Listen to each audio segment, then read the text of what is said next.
Someone help me. As soon as our eyes met, I could tell the college girl was asking for help.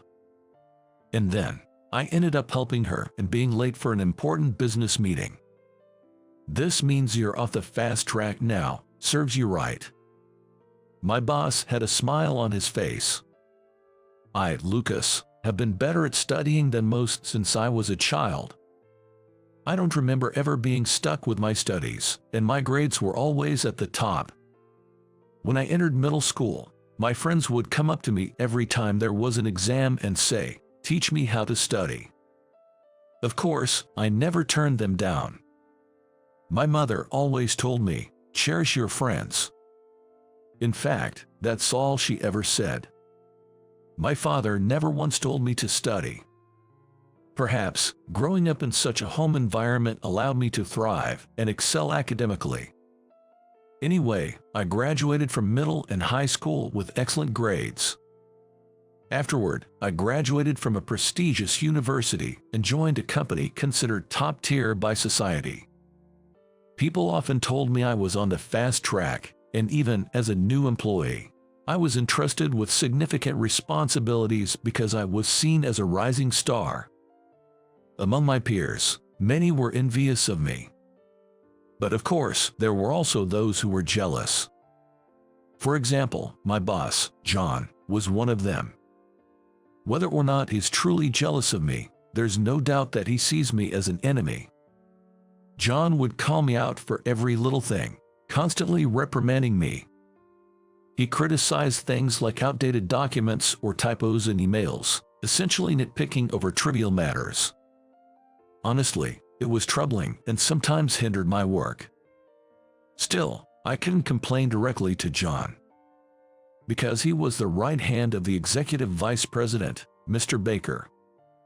John always followed Mr. Baker around and even accompanied him on his golf outings on weekends. He even went to the extent of driving Mr. Baker to and from lunch in his own car. He was always showing off his connection with Mr. Baker to everyone around.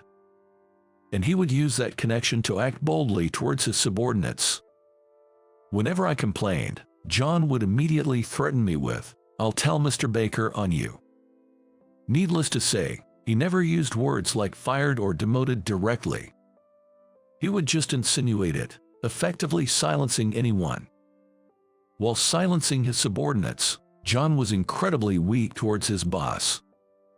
When the department head, George, said, "Let's go out for drinks today," John would cheerfully reply, "Yes, yes, I'd be delighted to join," and follow along easily. He behaved the same way towards senior managers and division chiefs. In other words, he would flatter those above him in power and dominate those below him to ensure they couldn't oppose him. He was such a troublesome and outdated person. That's why no one in the same department dared to oppose him.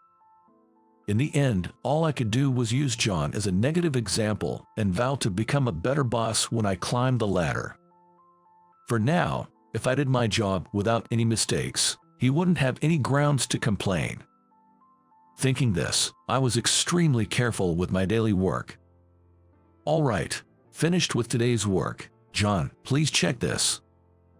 This was when I submitted documents that I had carefully checked as usual. John frowned.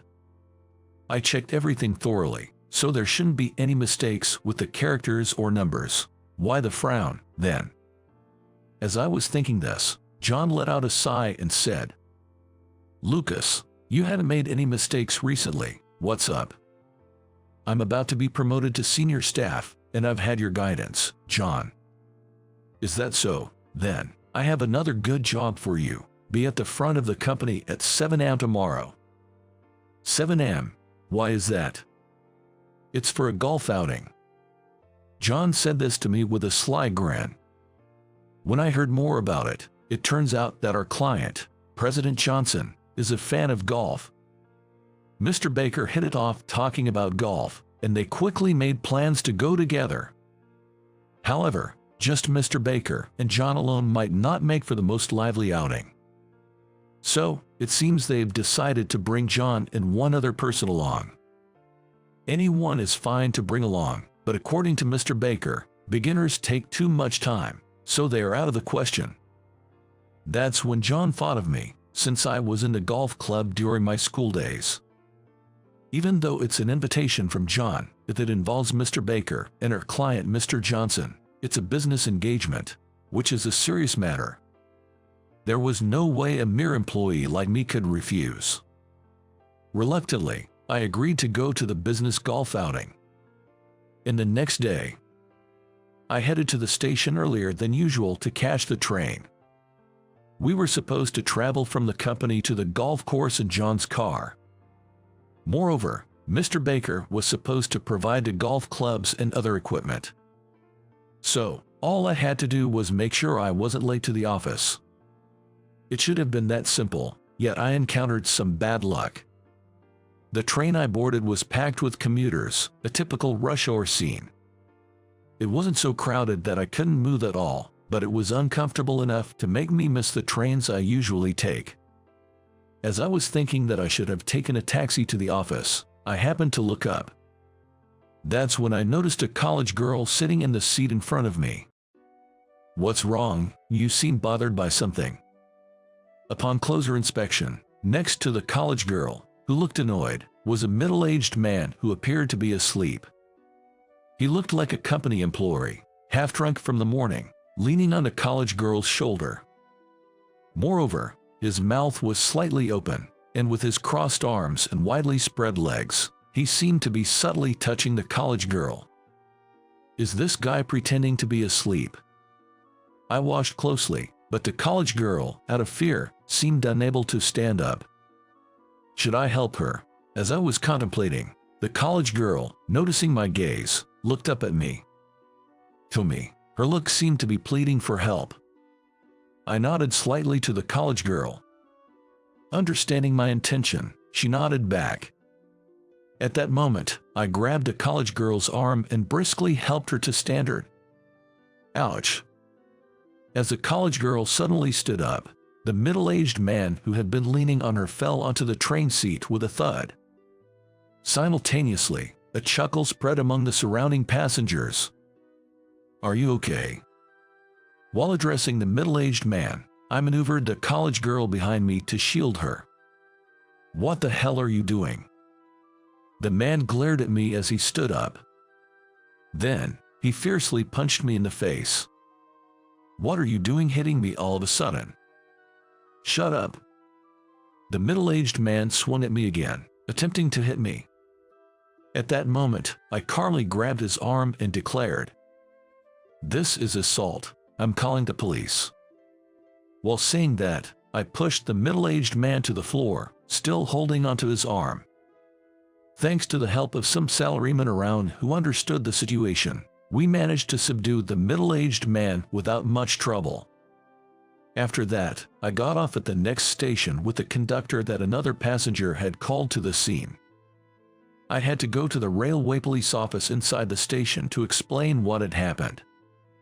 In the station office, not only was I questioned about the incident, but I also received treatment for the cheek that the middle-aged man had punched. While I was dealing with this, the college girl I helped came over to me. "My name is Emily. Thank you so much for your help. I'd like to offer you something in return." "No, it's fine. But you're a college student, right? Don't you need to go?" "Yes. I just wanted to get an early start on my report, so I'm okay. But it's almost 7 a.m. What about your work?" "I have a golf outing." "Wait, it's already 7 a.m. I have to go." Realizing the time after Emily mentioned it, I saw I had only a few minutes left until the 7 a.m. meeting. I rushed out of the station office. "Wait, I want to give you something in return." "Your gratitude is enough. Take care." I shouted back and ran at full speed to the platform. I jumped onto the arriving train without a second thought. I hope I make it. I hope I make it. I wished this on the train, but of course, there was no chance of making it on time. Eventually, I arrived at the meeting spot about 30 minutes late. "You're late, Lucas. What were you doing?" John approached me with a forced smile. He didn't raise his voice because of Mr. Baker, but it was clear he was angry. "Your face is swollen. Did you try to pick up a girl and get punched?" "I was helping a college girl who was being harassed on the train, and I got punched." "What? You helped a college girl? Do you think that excuse will fly? Don't lie so blatantly," John yelled. However, Mr. Baker and the client, Mr. Johnson, had the opposite reaction. "Wow, your employee is quite brave and commendable. Helping a harassed college girl isn't something anyone can easily do." Mr. Johnson praised me. "He's one of our rising stars, talented, and definitely someone to watch. I'm envious. I'd like to have someone like him in my company." "We won't let him go. Lucas, was it? Anyway, you did a good thing. Well done." Mr. Johnson and Mr. Baker laughed. Seeing this, John could only offer a forced smile. However, once Mr. Baker and Mr. Johnson got into the car, John came over and whispered, "It's because a guy like you tried to show off in front of a girl that you got what you deserved. You're lucky that's all that happened," and sneered at me. But John seemed to be in a good mood all day, perhaps pleased by my injury. His cheering was spirited, and I believe he fully demonstrated his skills as a sycophant. Perhaps thanks to that, both Mr. Baker and Mr. Johnson seemed to be enjoying their golf game in high spirits. Meanwhile, after stumbling at the start, I was desperate to make up for it. I got so carried away that I forgot to hold back and played my best. As a result, I ended up scoring better than Mr. Baker and the others. While they praised me, John later said behind my back, "You should at least know to hold back. This is the worst impression. But don't worry. You're off the fast track now. Serves you right." Excessive deference can be disrespectful. But this was definitely a mistake. While I regretted my actions, I headed home for the day. However, that business golf outing had little impact on my life. I wasn't particularly targeted by Mr. Baker, nor did I receive any complaints from Mr. Johnson. In fact, Mr. Johnson remembered me and even requested my involvement a few times. Half a year passed without knowing whether I had been taken off the fast track or not. As the new term arrived, our company was also set to welcome new employees. Suddenly, John instructed me to give a speech as the employee representative. If I had been given prior notice, I would have been confident in handling it. But it seemed John wanted to see me fail, as he informed me on that day. Being told to give a speech so suddenly, I hadn't prepared anything. "What are you talking about? I'm giving you a chance to redeem yourself after messing up the business golf. Don't you get it? If that's the case, at least give me a heads up the day before." "What? Do you have a complaint?" "No." "Well, do your best. The company's image depends on your speech. It's a big responsibility. There will be coverage by the company newsletter, and if you mess up your speech, you might get fired." In the hallway of the entrance ceremony venue, John patted my shoulder, adding pressure. So you're always nitpicking like this. That explains the pressure at the job interviews." Surprised by the voice coming from behind, we turned around. There stood a young woman with her arms crossed and cheeks puffed in annoyance. "Who are you?" John approached the woman. "Just as you see, I'm a new employee," the woman retorted firmly. I recognized the woman and couldn't help but stare intently at her. Noticing my gaze, she turned towards me. At that moment, the woman pointed at me and exclaimed loudly, "Oh, it's you, the guy from that time. Hi. Long time no see. So you work here. By the way, is your face okay? Any scars left?" As she spoke, she reached out to touch my cheek. That's when I finally remembered her. The college girl from the train.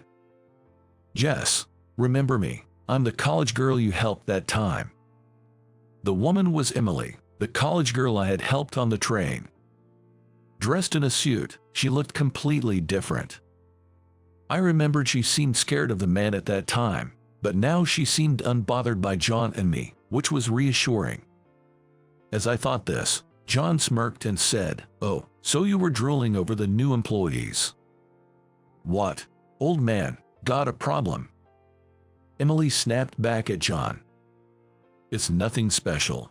In our world, being quick with your tasks is expected, but being quick to make the moves on girls and not work isn't something to be praised for." "Enough already, old man. Insulting him isn't going to make you look any better." "What did you say? Besides, he's my prince, and I won't forgive you if you insult him any further." "Presumptuous little girl. Don't you know how to speak to your boss?"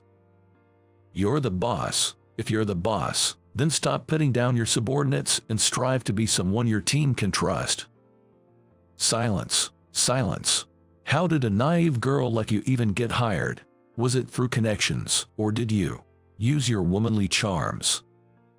John leered at Emily with a lascivious grin, licking his lips. Feeling a chill, Emily hid behind me. That's when it happened. A low voice echoed from the shadows of the corridor. "I'm sorry, but I believe a company should only have competent individuals, even if it involves someone close. I have no intention of showing leniency." Everyone turned towards the source of the voice. There stood Mr. Baker, with a displeased expression. "Mr. Baker." John straightened up instantly. At the same moment, Emily ran towards Mr. Baker. "Dad." "Emily, here you are." Mr. Baker stroked Emily's head as she ran to him. "Dad, what?" John's eyes darted around in confusion. His face contorted, then quickly turned pale.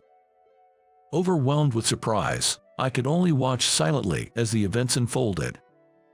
Then, Mr. Baker approached me and said, "The woman you helped during golf was my daughter Emily, wasn't it?" "Yes, it seems so. I was told by Emily about it that night, and seeing your swollen cheek, I thought it might be you, but I couldn't bring Emily to the office.